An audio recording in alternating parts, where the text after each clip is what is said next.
So hello friends, welcome to our channel.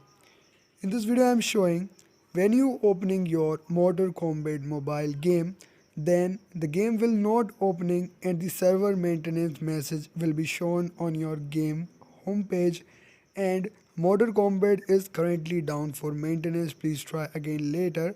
So when it will be end, in this video I'm discussing about this. So watch this video till end. If you guys new on my channel, you can like this video and don't forget to subscribe my channel for more videos like that. So guys, the upcoming update in the Mortal Kombat mobile, and this is the reason why this server maintenance will be shown on your homepage of your Mortal Kombat mobile game. So you have to wait for some hours, like 3 to 4 hours, and this maintenance will be over and end. I hope guys understand what I'm saying. Do like this video, don't forget to subscribe my channel. Thanks for watching.